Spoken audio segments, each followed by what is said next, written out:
ఇవాళ 2 ఏళ్ల తర్వాత నిరుద్యోగ అంశం పైన ఒక పెద్ద సభ జరుగుతుంది. అది నిరుద్యోగ బాకీ కార్డు సభ జరుగుతుంది.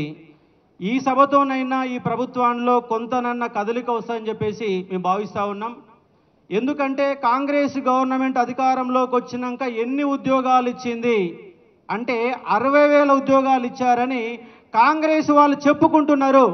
కానీ 60,000 ఉద్యోగాలలో వాళ్ళు ఇచ్చిన ఉద్యోగాలు కేవలం 5,089 ఉద్యోగాలు మాత్రమే వాళ్ళ ఉద్యోగాలు.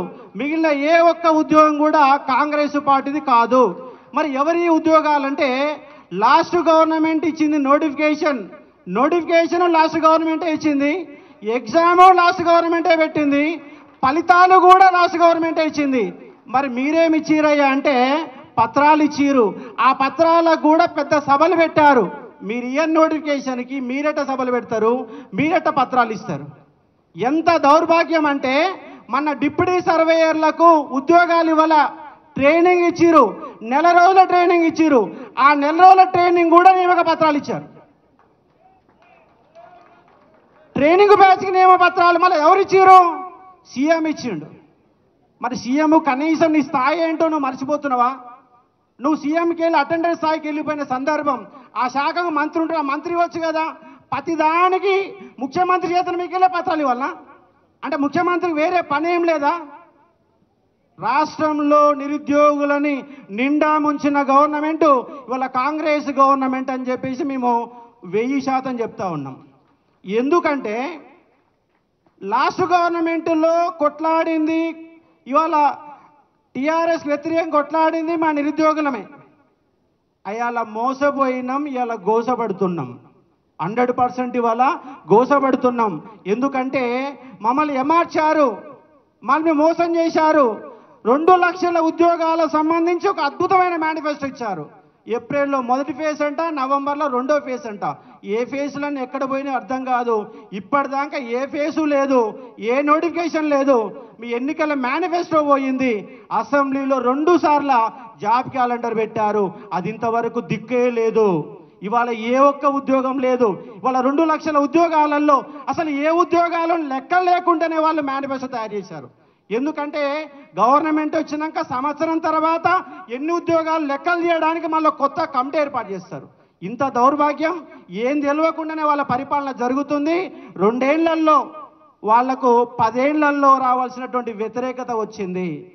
కానీ ఈ సభ సాక్షిగా నేను ఒకటి చెప్పాలనుకుంటున్నా, ఇవాళ ప్రభుత్వాలు ఏవైనా మోసపోతోడు ఎవడున్నాడంటే నిరుద్యోగే మోసపోతున్నాడు.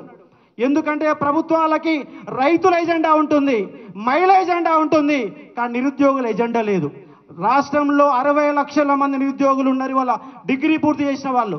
తెలంగాణ పబ్లిక్ సర్వీస్ కమిషన్ కానీ 30 లక్షల మంది పేర్లు నమోదు చేసుకుంటే మరో 30 లక్షల మంది రోడ్ల మీద 10,000కు 15,000కు సెక్యూరిటీ గార్డులుగా పనిచేస్తూ, జొమాటోలో పనిచేస్తూ, స్విగ్గీలలో పనిచేస్తూ ప్రతిరోజు మానసిక సంఘర్షణ పడుతున్నది ప్రతి ఒక్క నిరుద్యోగం.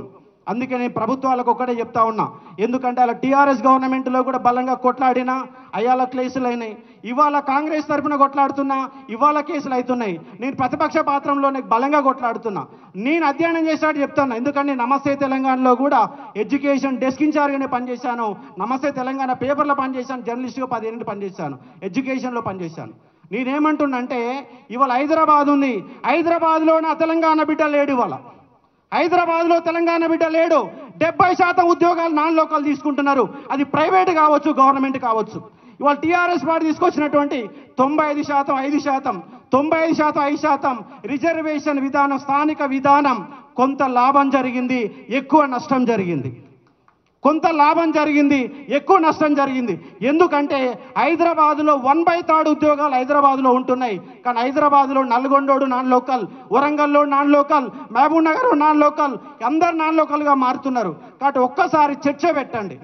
నీ తప్పు చెప్తున్నా, ఒప్పు చెప్తే ఒక చర్చ పెట్టండి. చర్చ ఏంటంటే హైదరాబాద్లో 1/3 ఉద్యోగాలు ఇక్కడ ఉంటే ఇక్కడ సెటిల్ అయినాడు ఉద్యోగం తీసుకుంటున్నాడు.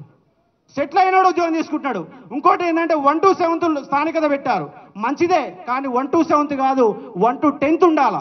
ఎందుకంటే 7th వరకు ఉంటే అది దొంగ ఉద్యోగాలుగా మారి దొంగ సర్టిఫికేట్ తీసుకొని పోతున్నారు. అదే 10th క్లాస్ కనుక ఉంటే దొంగ ఉద్యోగాలు పోవడానికి అవకాశం లేదు. కాబట్టి ప్రైవేట్ రంగంలో కూడా మనకు కంపల్సరీగా రిజర్వేషన్లు తీసుకురావాలా. ఎందుకంటే తెలంగాణ ఎవరి కోసం తెచ్చుకున్నాం? తెలంగాణ బిడ్డల కోసం తెచ్చుకున్నాం. మరి తెలంగాణ బిడ్డల కోసం తెలంగాణ తెచ్చుకున్నాక తెలంగాణలో హైదరాబాద్ గుండెకాయలో తెలంగాణ బిడ్డ లేకపోతే ఈ హైదరాబాద్ నాకెందుకు, తెలంగాణ నాకెందుకు చెప్పండి. కాబట్టి ఖచ్చితంగా ఈ నిరుద్యోగ అంశం పైన చర్చ జరగాల. 2029 ఎన్నికల్లో కంపల్సరీగా నిరుద్యోగ సమస్యను ఎజెండాగా ఉండాలా. మాకేమి ఇస్తారు, మీరేం చేస్తారో ఖచ్చితంగా ఉండాలా. నిరుద్యోగులు కూడా ఆలోచన చేయాలా. ఇవాళ మన డిగ్రీ చేసి పీజీలు చేసి 2000 రూపాయలకు 3000 రూపాయలకు ఓటును అమ్ముకుంటే వ్యవస్థలు ఇట్లనే ఉంటాయి. కాబట్టి ఇవాళ ఈ బాకీ కార్డు కార్యక్రమాన్ని టీఆర్ఎస్ ముఖ్య అతిథిగా వచ్చిన హరీష్ అన్నకు ప్రత్యేకంగా కృతజ్ఞతలు చెప్తా ఉన్నాం. ఇంకోటి ఏంటంటే ఈ సమస్య పైన మూలాలు కనుక్కోనండి. నిరుద్యోగ సమస్య మూలాలు కనుక్కోనండి. వాళ్ళ దేశంలో అట్లనే ఉంది, రాష్ట్రంలో అట్లనే ఉంది. ఇట్లాగే కొనసాగితే మరొక 5 ఏళ్లలో దేశవ్యాప్తంగా వచ్చే మహా విప్లవం ఏంటిదంటే నిరుద్యోగ మహా విప్లవం వస్తుంది. ఎందుకంటే ప్రతి సంవత్సరం ఒక తెలంగాణలో 3 లక్షల మంది రోడ్ల మీదకి వస్తే వాళ్ళకు ఉపాధి ఎటుపోవాలా. చిన్న ఉద్యోగాలతో బతికిడ్స లేకుండా ప్రైవేటు కంపెనీలలో పనిచేసి ఆ జీతం దొరక ఇబ్బంది పడుతున్న సందర్భాలు కనబడుతున్నాయి. కాబట్టి ఈ కార్యక్రమం మంచి కార్యక్రమం. ఈ కార్యక్రమం ద్వారా కాంగ్రెస్ గవర్నమెంట్ని నిలదీద్దాం. నిరుద్యోగులంతా ఎవరిగా విడిపోకుండా మూకుమ్మడిగా ఉద్యమం చేయాలా. మరొక 1 మిలియన్ మార్చ్ ఖచ్చితంగా హైదరాబాదులో 1,00,000 మందితో నిరుద్యోగ మీటింగు ఖచ్చితంగా పెట్టాలి. ఆ పెట్టడం కోసం ఇవాళ ప్రతిపక్షంలో ఉన్న టీఆర్ఎస్ పార్టీ ప్రధాన ఎజెండా తీసుకొని మా తరపు నిలబడండి. ఖచ్చితంగా ఈ సమస్య పరిష్కారం దొరకడానికి అవకాశం ఉందని స్పష్టంగా చెప్పదలుచుకున్నాను. థ్యాంక్ యూ, అందరికీ థ్యాంక్ యూ. చాలా ధన్యవాదాలు. నెక్స్ట్ ఇంద్రానాయక్ గారిని మాట్లాడడానికి ఆహ్వానిస్తున్నాం. సమయభావం